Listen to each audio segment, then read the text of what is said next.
ازيكم حبايبي، يا رب تكونوا بخير وبصحة وبسلام. النهاردة في الفيديو بتاعنا هنعمل طريقة عمل مربى الفراولة. هنعملها بطريقة جميلة جدا وسهلة، وهنعملها من غير اي اضافات، من غير اي مواد حافظة علشان تديكي لون وعلشان تعيش معاكي. لا، هي هتعيش كده بالاضافات اللي انا هعملها بيها. 3 مكونات بس اللي انا هستخدمها ليها. شايفين قوامها ازاي ولونها؟ ده اللون الطبيعي يا جماعة بتاع المربى. وشايفين لمعتها ازاي؟ ومش هنحط فيها اي اضافات ولا اي حاجات تانية، مقادير تانية ولا مكونات تانية. لو عجبك الفيديو بتاع النهاردة حطي لايك واشتركي في القناة وفعلي زر الجرس علشان يوصلك مني كل جديد. ويا رب الفيديو بتاع النهاردة يعجبكم، ويلا بينا نشوف مربتنا هنعملها ازاي. هنا معايا كيلو من الفراولة. كل كيلو من الفراولة ليها نص كيلو من السكر وعصير ليمونة. وأي مكونات لأي نوع فاكهة هتعمليها مربى. هما ال3 مكونات دول بس، يعني الفاكهة والسكر والليمون بس، من غير أي إضافات تانية. هاخد الفراولة بتاعتي اغسلها غسلة كويسة جدا، وبعدين اخدها اطلع الورقة الخضراء اللي فيها، وبعدين هقطعها مكعبات صغيرة جدا. علشان الحقيقة الفراولاية كبيرة ومش هينفع ان انا اقسمها 2 او 4، وانا بحبها قطع تكون صغيرة جدا مش كبيرة. بس دي حسب الرغبة، في اللي بيحب يعملها نصين بس. خلاص هقطعها كلها مكعبات صغيرة كده زي ما انتوا شايفين بالشكل ده. قطعتها كده بالشكل ده. بعدين هجيب نص كيلو من السكر احطه عليها. السكر بتاعها، وزي ما قلنا اي نوع فاكهة هتعمليه مربى الكيلو له نص كيلو سكر وعصير ليمونة بس، من غير اي اضافات تانية. لا تقللي السكر عن كده او ما تزودهوش عن كده برضو. قلبت السكر كويس فيها وغلفيه كويس كده زي ما انت شايفة. غطيها بكيس استرتش، دخليها التلاجة، بيتيها ليلة. قلبيها كويس كده وخلي السكر يتغلف فيها علشان تنزل ميتها. وغطيها كويس جدا علشان ما تاخدش روايح من التلاجة.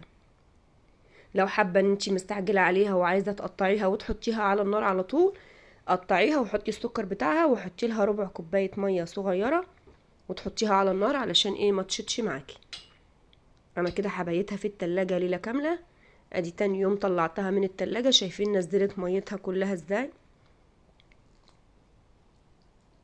والفراولايه اتهرت معايا.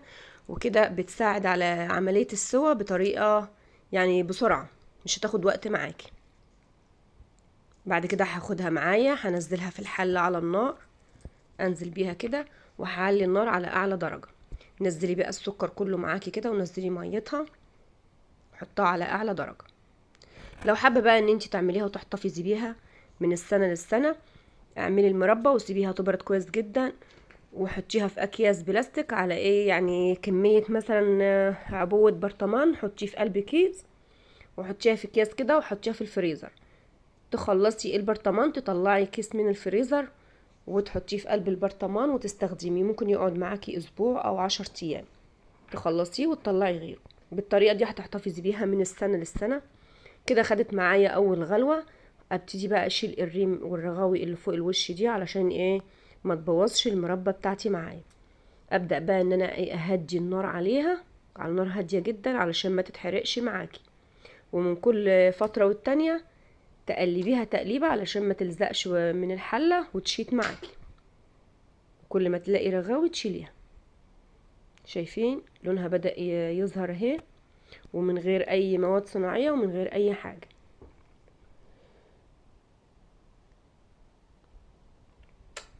لونها بدأ يظهر يا جماعة، وبدأت ان هي تتمسك مع بعضيها. انا بقى هنا لما خدت بعد غلوتين، بحب ان انا اخد نص الكمية اضربها في الخلاط اهي. ضربتها في الخلاط، خدت نص الكمية ضربتها في الخلاط زي بيوريه كده، والنص التاني سبته قطع. انا بحبها بالطريقة دي، بتبقى جميلة جدا.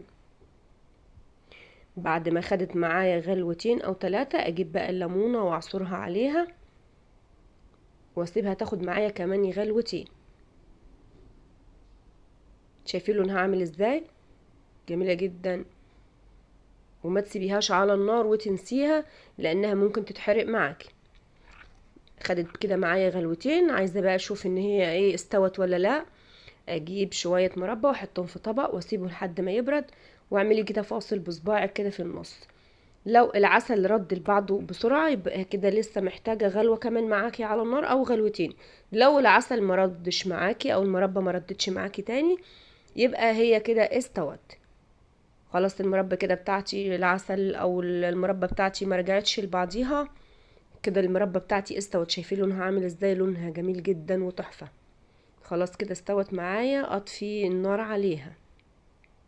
سبتها لما تبرد وعبيتها في البرطمان. شايفين القوام عامل ازاي؟ قوامها جميل جدا، زي احسن من اللي احنا بنجيبها جاهزة وبطريقة صحية ونضيفة كمان.